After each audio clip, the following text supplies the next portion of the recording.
Hey everyone, let's do a quick level 99 farming team. This is for when you want to do quick farming for whatever reward you like, be it Treshen pearls, be it tickets, whichever you like.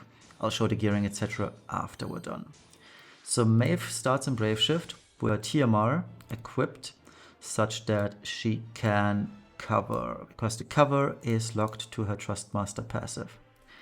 Maeve is practiced swinging 3 times. Now, if you don't have Maeve, you can use King Behemy for this. He's just as good as Maeve, just for this strat, that is.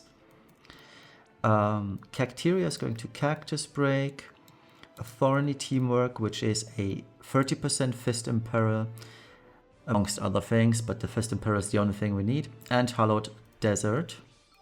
Arif is going to Limit. Now, the first unit to Limit, apparently so. I don't know if it's applying to all stages or all mods, but the first unit to limit seemingly gets instant death and irresistible death, which is the most important thing to keep in mind. Leng is going to Hunter's Stance, Blithe Step and Moving, so we have our Beast Killer. Seth is going to Limit. Let's send in Cacteria, almost forgot about her. And Karten is using Feral Frenzy. Okay, let's start with Seth. Wait a second, send Chainers.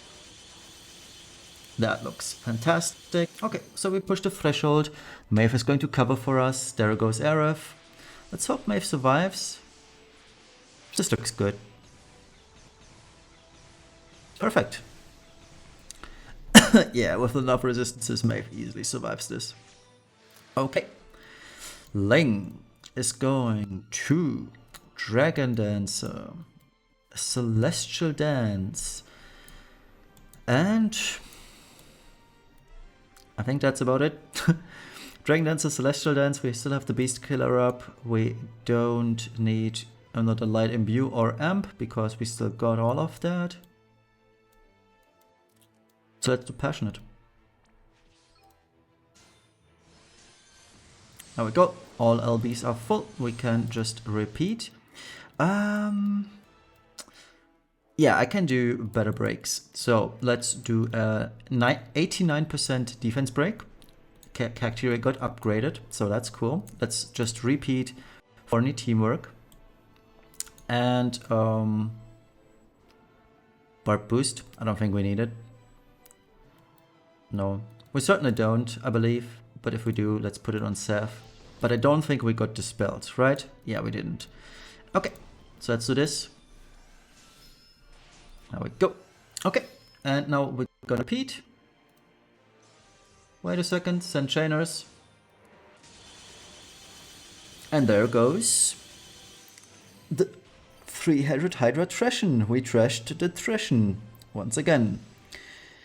So that is a very, very easy way to farm your rewards at level 99.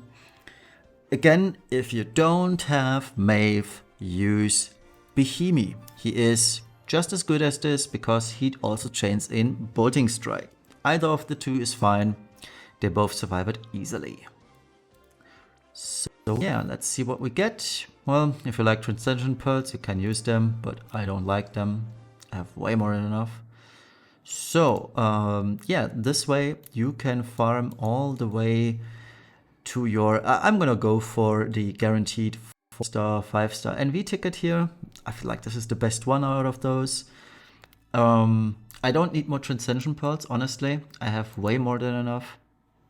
I may go for the STMR tickets, they're also good value.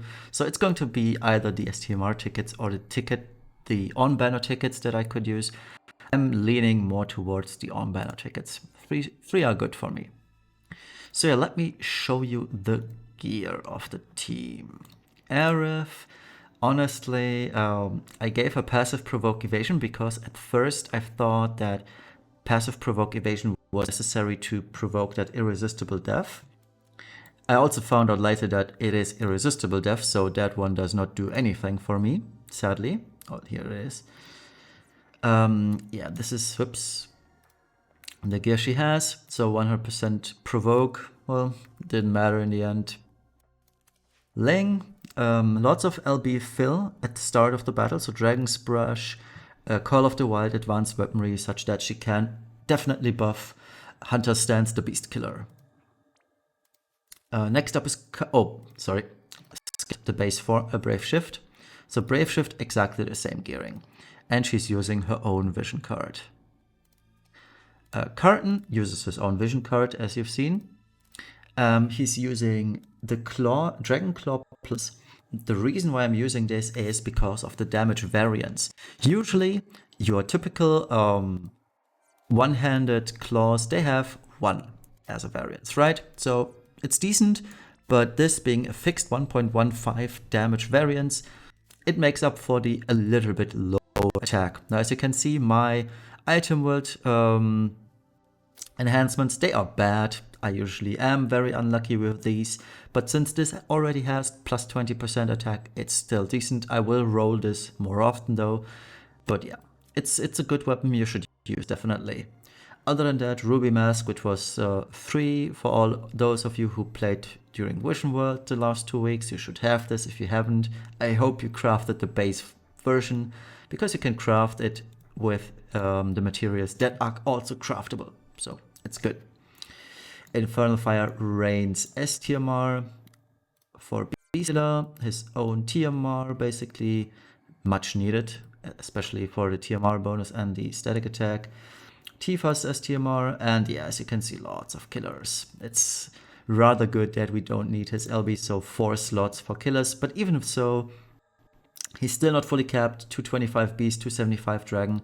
I haven't fully optimized yet. I would love to have another Tifa vision card, but I only have 1, so I'll have to make do with this.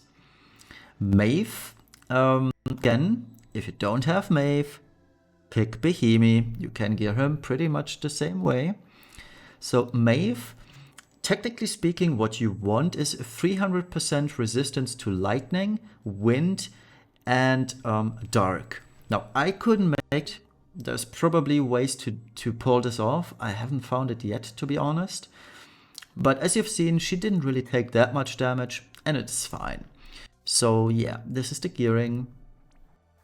Double winged heart, so that's maybe a little bit expensive, but here we are. And I'm using No Matter the Cost, which is it's one of the vision cards you probably have plenty of, but it has lightning resistance 30% over here, and from the level 10 passive it's now 30, so 60% lightning resistance, which is very cool. Brave Shift, she's using Auto Protect, Auto Shell for the buffs, which are very much needed, and she's using her Trust Master. Her Trust Master is super important because that one allows her to have preemptive cover, and we're gonna need that preemptive cover or else we're gonna have a bad time. So she's starting in Brave Shift with her TMR equipped such that she has her preemptive cover, because the base form there's no room for her TMR or STMR, because the Onion Sword Plus also has resistances, especially wind resistances, and I needed more resistances to wind. So yeah, again, Behemy is a very good option for this as well. Cacteria has def resistance, didn't need though. TMR equipped, nothing else. And Sephiroth, ignore the base form, this is just remnants from last month Clash. So the only important thing is the Brave Shift. It is geared as usual. I'm using Sky's Super Trust Master. I wish I had more Skies, but I'm super happy to have that 1 copy of Sky that I pulled earlier today. So that is already a super cool one because it has 50% Dragon Killer. So that's good. That's really good. Other than that, lots of Dragon Killer, as you can see. So we are a 225 Beast, 275 Dragon, and he's using Tifa's Vision card. Okay, that is the team. If you have all the units, that is pretty much an easy way to get your best rewards, or the desired rewards from the Fortuna stuff. If you're missing Sephiroth, you can substitute for Tifa, and I would say that Tifa probably is even the better option for this, just because, well, you can't just imbue and do stuff with Cacteria, right? So Cacteria also has, where is it? Sacred Oasis, which is a 135 water imperil and water imbue, but seeing that the boss is really, really good against water, I would not suggest using Tifa. So you are better off using Lara Croft instead, who can just use volatile ammunition. And yeah, you would then chain Maeve. You could even go for a full tank version Maeve, but I think, or Behemy, but yeah, I guess it's better to have Karten, and in that case, Lara do the damage, which is fine. Okay, I hope this one helped you guys, especially those of you who have EX plus 3 Sephiroth. And we'll see each other tomorrow for my Maeve review, which, depending on whether the build is updated in time or not, may not come tomorrow. So I might... There is a chance that I won't be able to make my Maeve review tomorrow. So it's going to be available on Saturday, but it depends. I mean, I'm pretty much done with my review. All I'm waiting is for numbers of EX plus 3 Maeve with optimized for defense stuff. So that is the last thing I need. We'll see though. We'll see. No promises on Maeve review tomorrow. I hope I get it done. If I do, you'll see it at the usual time, around between 4 p.m. CET or 6 p.m. CET.